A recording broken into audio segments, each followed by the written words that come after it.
show since you left the house. What?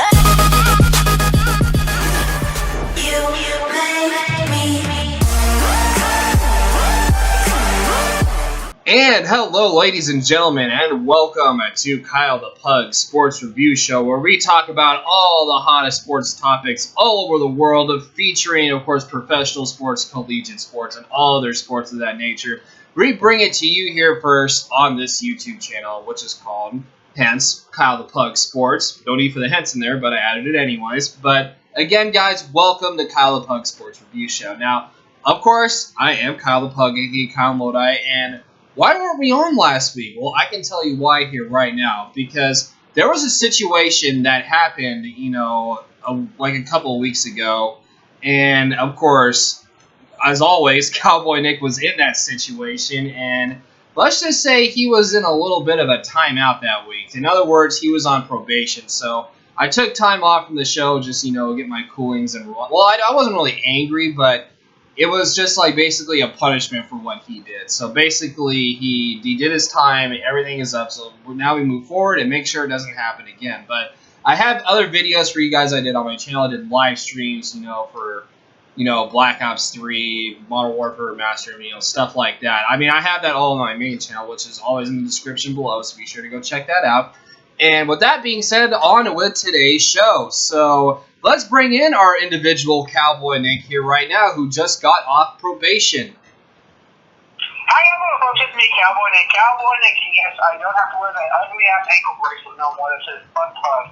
But I'm all good now. I'm doing good. I'm doing great. I had some great time. Did a lot of great things. Went out to go see that new movie, Natural Killer, which in the beginning of that movie was freaking hard. Was like seriously, I'm telling people right now, don't do drugs, because the opening of that video opened up to like five fat chicks dancing around butt naked, twisting like batons and shit. It was like I laughed so hard that I had to run out there and go to the restroom because I pissed my pants. It was so funny. Alright, I don't know what that had to do with sports, but I'm just going to pretend I didn't hear that. So, moving on, of course, we're going to be talking about, of course, Hockeytown, which Cowboy Nick will be talking about here in a little bit. And then we have the Dodgers re-signing Kenley, Jansen, and Justin Turner. But right now, we are going to be recapping Week 14 in the NFL and with what happened in the week. So, we are going to be talking about random games, and we're going to be talking about what happened and give our thoughts on it, stuff like that, blah, blah, blah. So, our first game we're going to be talking about here is, of course, the Eagles that have been really, really struggling as of, not lately, but they've been struggling for a while now. They lost to the Redskins 27-22, so that has to burn, for the Eagles. Oh man, that's like a rash. That game, that was just horrible. Well, yeah, the Redskins have a really powerful team. Well, they're actually really, really good as a team. They're really underrated. You got to give them that. Yeah, the Hog is starting to come out. The Hog is starting to come back, and everyone knows that the Hog is coming back. Yeah, you said that like 3 times. You just had to make sure everybody got the message out there, did you? But okay, so everyone knows, from our generation and from on, the Redskins' nickname was the Hog, and everyone. Well, obviously, yeah. I mean, it's been like that for a long time. Even I've known about that. Yeah, exactly. Yeah, so 27-22 was the final score, and then, Carson Wentz, leading passer for the Eagles, 1 touchdown. Played solid, but, it wasn't enough. The Redskins had their better offense, but that's nothing new there. Yeah. But anyway, speaking of struggling teams, yeah, 0-13. 0-13. The Bengals beating the Browns 23-10, and RG3 did return from injury, but he couldn't keep, Cleveland from falling closer to an 0-16 season. So the chances of the Browns winning, the next 3 games, I should say, because it's Week 15 and there's only 3 games left. The chances of them, from what I've seen, they're under 50%. Under 50%, man. That's not a joke. All I can say about the Browns is you might want to change your name to the Losers. Well, I would just tell you this, though, right now. I mean, again, they are, I would say, 3 games off from being 0-13. Or no, 0-7, or 16, I should say. Excuse me. But, yeah, and at the end of the day, I mean, somebody's got to pray for this team. I mean, praise the Lord. I mean, somebody help this team. Somebody's got to help this team. No joke. You pray for the Lord. You pray to Jesus Christ. I'll pray to Allah for this team. Well, or that, or you need to pray to the Buddha or something. My Lord. But speaking of teams that are, so we're going a lot off teams that are struggling today. So the 49ers did have a chance to win against the Jets, but the Jets came back and won in overtime as the 49ers did not score one single point in the second half, including overtime. Yeah, the 49ers are that team that like everyone who says they're a 49er fan, you see them. They will say in secret that they're a 49er fan. They hide their faces, like those shows that no one wants to know you're really a 49er fan with this guy's watching. And that's what we call bandwagon fans, ladies and gentlemen. Because when you look at this, when you look at this team is basically the team that everybody hates so much because this team can't do crap. Like, I'm sorry to say this to all you Niner fans out there, they can't do shit. Well, you want to know the last time the Niners even won a game was in Week 1. Week 1 against the Rams, and that was on Monday Night Football. Since then, they haven't done jack. And speaking of teams, you were talking about teams that everybody hates to love or loves to hate. Speaking of those teams, the Cowboys' win streak got snapped as the Giants beat them in the close battle at New Jersey 10-7. Yeah, it was a close game. I still love that. I still always do love that team. But it's just like one of those things where it's like, they go, and then it snaps. But you know what? It's Dallas. This team's already has their chances of getting into the playoffs is just. It's all there, When you look at a team like this, they're going to go. So. Yeah, I hear you. But moving on here to, of course, our next game we're going to talk about here is Atlanta. So we have the Falcons putting out an offensive clinic in LA, just crushing the Rams 42-14, with Matt Ryan throwing 3 touchdown passes. I was looking at that game and I was saying to myself, "Oh shit! Oh." Shit. And this is where the Jeff Fisher thing comes in too, because he got fired this week also. Yeah, but you have to understand, Jeff Fisher, everyone thought he was going to come in and do what really needed to happen. But when you look at Jeff Fisher, what was the one thing he actually brought? Well, here's the one thing I was going to say before you go on. I was going to say this. He is the second most losingest coach in the NFL. So he's up there at the top of the top 3 for the most losses in the NFL as a head coach. But you gotta look at it from a. I mean, the Rams. I mean, they had a decent start, but then after that decent start, they've been falling off a little bit. Maybe their offense line and defense, and that's why the passing game has been killing them because. They really don't have a secondary, really, if you think about it. No, they don't. But you know what? But the one thing I am going to say is that the move to LA in fact brings a good thing to the Rams. It is making slowly but surely, it is starting to bring the fan base basically where it needs to be.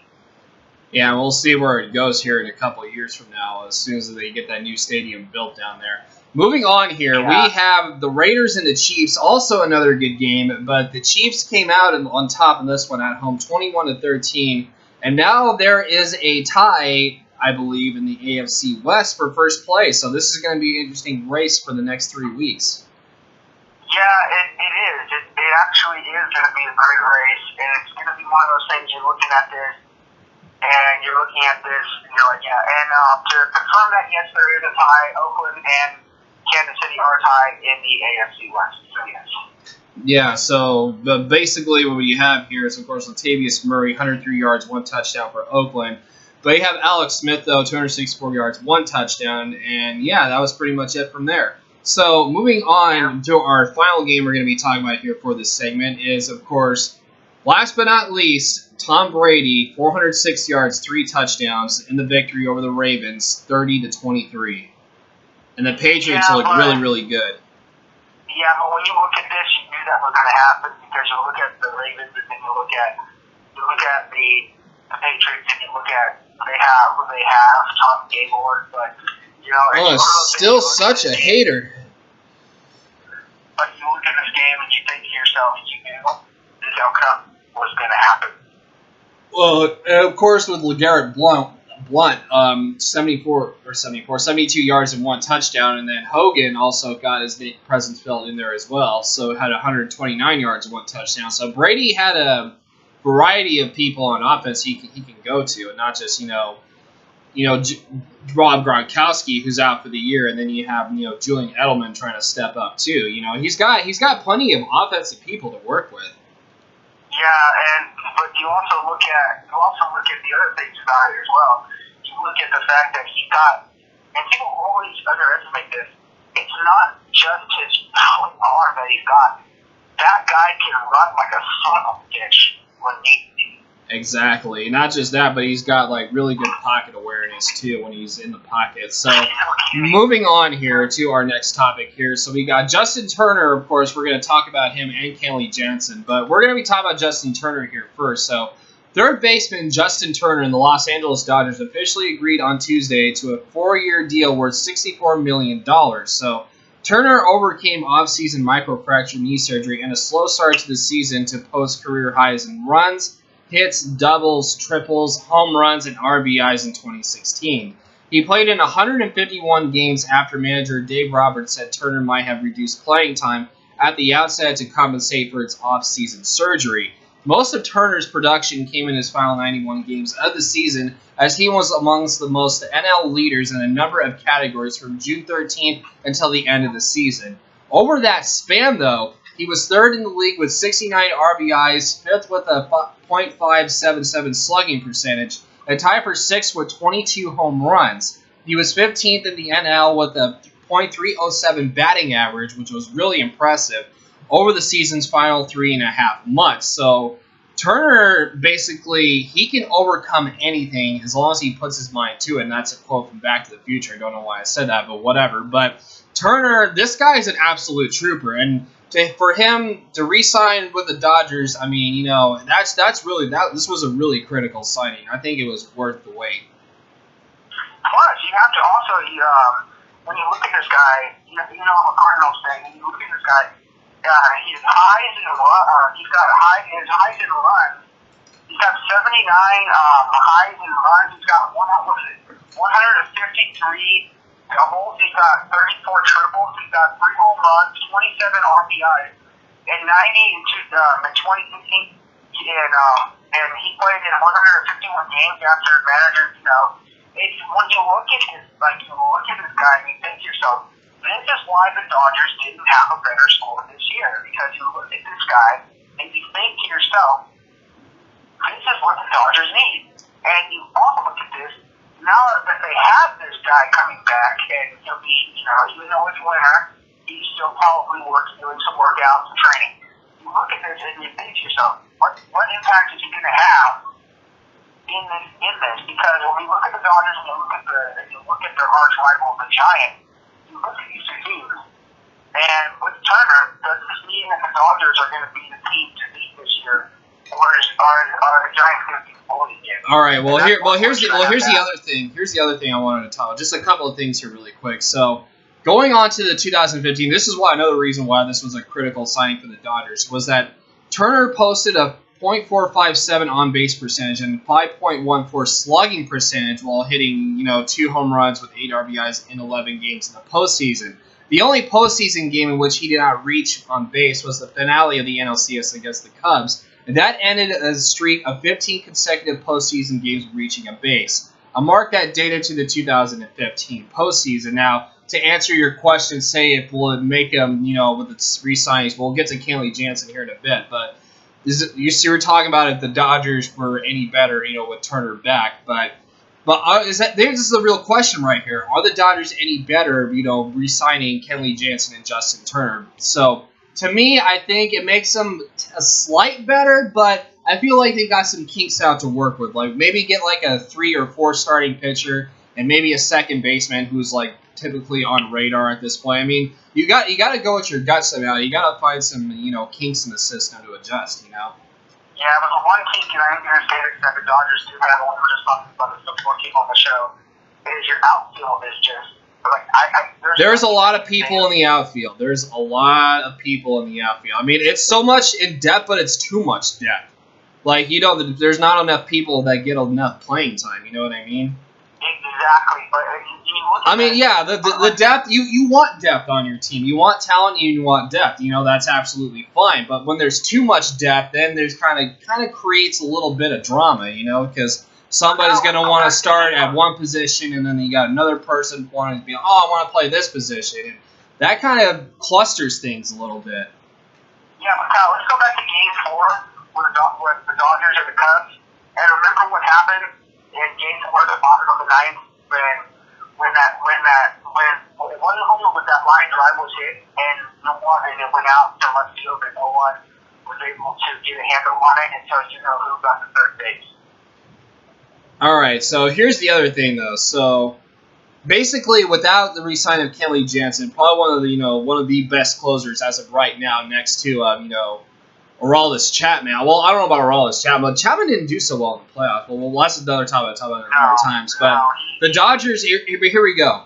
So Rich Hill, Kenley Jansen, and Justin Turner. So that's who they re-signed, right? So without those key pieces, the Dodgers would have been missing a lot of those pieces that would have been quite difficult to replace. And LA's got the money. Even in some loud hits about the MLB team, about the team's debt load, but LA was actually going to boast a $200 million payroll in 2017, no matter what, to start off the season.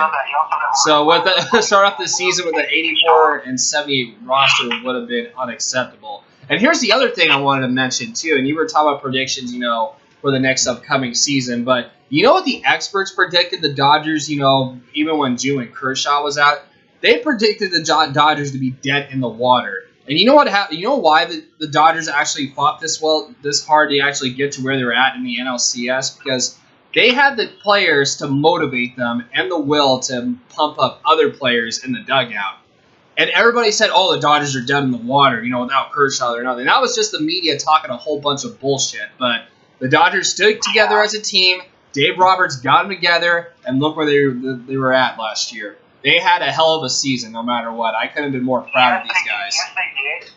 But you have to remember this too, Kyle. Was the fact that and I'm going to say this, in that final game with the Cubs, you remember this as well? Yeah, they just did not show up that game. I was really disappointed. And you look at that, and that's what people are looking at is, oh yes, the Dodgers are great, they're a good team. Yes, but their ability to show up is what people are questioning. And when you look at this, even Turner, they look at it and they say to themselves, okay, he's a Dodger, okay, is he going to be able to show up? You say that. I feel like, well, wait a minute. I feel like they're going to recap and relearn and remotivate themselves from that loss. And I think they'll inspire themselves from the tape to actually play better. I feel like they will.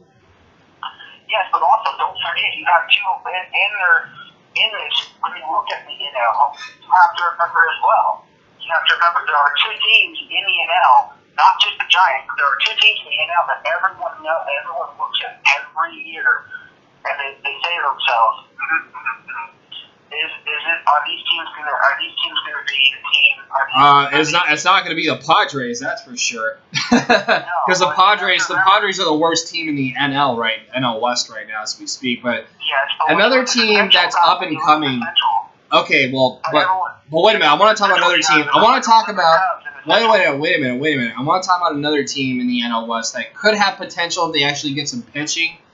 But they have the offense, but they do need some pitching here. The Colorado Rockies is another team that people been saying, they've been on the radar for. Be like, if they actually get some pitching, which in my opinion could be really, really decent, but they got to get the pitching. And of course you were talking about the NL Central, of course, the Cardinals, and obviously the World Series champion Cubs. And then the Nationals and the Mets are up there. And you got all these teams in the NL that are in this competition. And, I know it's going to give the Dodgers, some hard times. But, hey, nothing in life is easy, right? You got to take the fight to them. That's what you got to do. You do, but you have to remember, that's what people are questioning, though. Can the Dodgers handle those teams? Especially you look at it from last season. Well, I know there was a couple of teams they couldn't handle, like San Francisco for what. I mean, they did handle them a little bit. That was like towards the end of the year, though. But they kept their stride in the postseason, and I guess Washington Nationals too, which was probably the Game 5 was probably one of the best Game 5s I've seen by far. But that's just my. And remember that, Kyle. No one thought that the Dodgers were going to beat the Nationals because every time the Nationals play the Dodgers, look at this. These are some of the lowest scoring games for the Dodgers. Well, here's the. You don't know why. Okay, real quick before we move on, you want to know why the Dodgers beat the Nationals in Game 5 of the NLDS? I can give you 2 words: psychological warfare.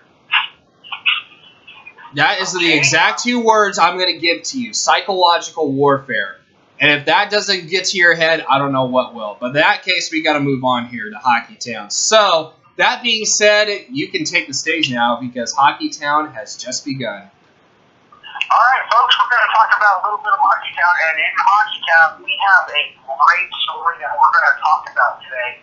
And people are wondering, what is this story about? Okay, we're going to go to a team that a lot of people didn't think this team wasn't going to turn out the way it should have been. But it did, and that is a game that people have been talking about. It's been going around the hockey world since this went down, and this story is about the Hurricanes. And why is it about the Hurricanes? Why?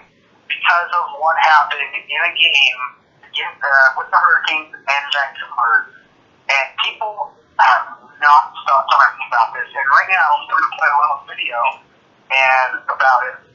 Well, make sure it's not. I was gonna say, make sure it's not too static. Yes. I'll see it on. Let's put it on London real quick. And this is the only topic we're gonna have for today, but it's a great one. You only have one result, so to always be your best. Remember one thing: winning responsibly. You only have one life, so listen. Canucks Hurricanes, here's your boy Jordan Stoll back in action. Third period, Hurricanes, all right, fans, go home early. You're losing 5-2 to Vancouver. Not much hope left, but all you have to have is turn to 11. Watch it again. Great execution on the power play. The Canucks keep the box tight. They can keep the box tight on defense there. And if you deal with the puck, that allows you to pass the play. And now look at this. All right, quick one. All right, get the quick one out for one of those games. On Hayes, totally right. He's from out the road there. That's really good out there. Stands on the hill. I'm not going to have to Chris Clark. It's an 18. Throws that to that. Is that a high stick? No, it's not. Good goal. 5-4. 24 seconds later, Ryan laughs. It's 5-5. 1 minute 18 seconds later, and suddenly they win. Remember, it was 5-2 Vancouver when the highlight began. 4 goals in 4 minutes and 40 seconds. And score more. But Snowman in Raleigh, North Carolina tonight. The Hurricanes beat the Canucks 8-6. Hey, can you believe that? The Hurricanes coming back from a 2-5 down in that game, coming back to beat the Canucks, the way they did, and they did that with the players that scored those goals in the third to bring them back. Were all players that were just recently injured, and they all came back on the ice to score these goals. And people are still to this day are seeing this. Right now, you're hearing fans right now posting on this game saying, even Sharks fans, people all over saying, can you believe it? Can you believe it? Carolina scoring 6 times in the third period, including 4 times in a 4 minutes and 40 seconds span. in an 8-6 victory against the Vancouver Canucks, bringing them up in the series, bringing them up to a team that people are starting to notice. People are screaming out there. A lady in the crowd, a lady was noted saying that, and this is her saying this, but people are still laughing about this. That, oh my God, I want to go out. I wish I could have gone out on the ice, got naked, and I wanted to bang all the entire squad, and I wanted to feel what it feels like to have 4 players in 4 minutes and 4 seconds to bang me real hard. And people, even the Shark players who are San Jose Shark players who are actually saying, God damn it, I hope to God we don't have to play the Canucks soon, because we're all scared and we're all wondering what's going to happen. And what this game did for the Canucks is it brought them back. It just brought them up to just to be something that is crazy, to an 8-6, to a 12-11 score. So now they are both tied with the Canucks. And in this game, everyone was saying it, including myself, was saying it was going to be the Canucks, but it wound up being the Hurricanes coming back. And you're looking at this game and you're saying to yourself, oh my God, just look at this with just, you're looking at this and you're like, oh my God. And top performers of the week, Jade Falk of the Hurricanes, going out with just an amazing score level. And it's just, people are still talking about him possibly when he retires to be one of the legends and having his own bust on this.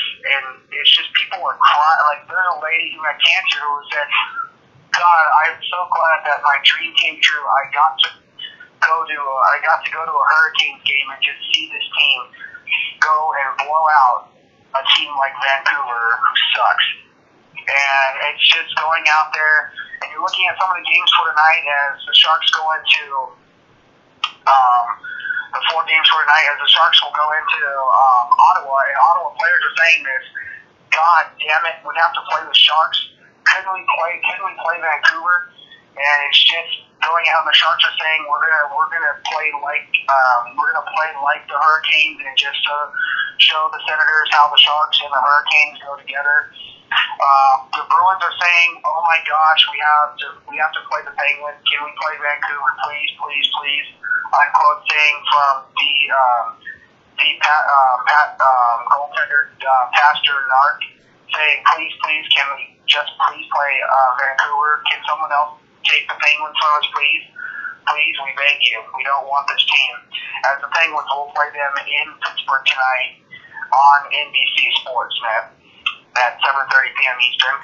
The Lightning will go into Tampa Bay Lightning are going into the Flames, and they said this, unquote, was said by the head coach of the Tampa Bay Lightning, unquote, God damn, we got to play the Flames. Thank God we don't have to play a team like the Hurricanes. Shit. And that game will be on TSN at 9:30 p.m. Also at 10 p.m. Eastern Standard Time, the Avalanche will be taking on the Flyers, and this was said by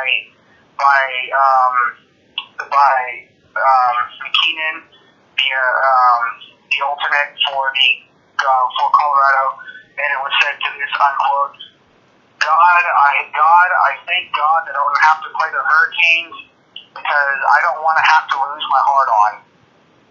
And this was said by him, unquote. And that is all for today. I am Cowboy Nick, and back to Kyle Lodi, and see what Kyle has to say about the Hurricanes with this comeback victory against Vancouver. Kyle? Well, all I have to say is there were many sexual innuendos in that post, and I don't think you realize that you made. Yeah, no joke, dead ass, no joke. You made a lot of sexual innuendos in that segment. That was being pronounced. But what do you have to say about the Hurricanes coming back with that comeback game? Well, and like I said, in any sport, anything is possible as long as you believe in yourself and you keep fighting, even when you're down by a few number of points. I can relate because I'm not a little off topic, but my latest video on my main channel. I'll put that link in the description below. That kind of it's like a little comparison to that. So I'll put that in the description so you guys can check that out. And I feel the same way about it. It was just like, I was saying to myself when I was planning for my show, for the show today, and I saw your video and I was saying this, I'm like, you know what? Kyle is a hurricane. Yeah, hashtag Hurricane Pug? Question mark? I don't know. I mean, I'll let you guys make the judge on that, or be the judge on that call. But anyways, guys, we have run out of time here on today's show, so I want to thank all of you for watching the show. And if you guys did enjoy the show, please drop a like and subscribe if you're new to my channel. And like I said, definitely helps my channel grow, as I said before in previous episodes. And once you do hit the subscription notification, there'll be a bell icon. Set all notifications on to stay up to date with live streams and with everything else that I do on this channel and with new videos as well. And I don't know why Cowboy Nick keeps doing that. I need to give you a cue to do that every time I need to finish it. And so that when I finish saying, the notification thing, then that's where you come in. Don't do it when I'm actually trying to say that. Come on, Nick. You know better than that. But anyways, I'm Kyle the Pug, a.k.a. Kyle Lodi, and for, of course, the village idiot, Cowboy Nick. No, village idiot. I completed the 6th grade. I only took me 2 years down there, but I completed the 6th grade, and I also did.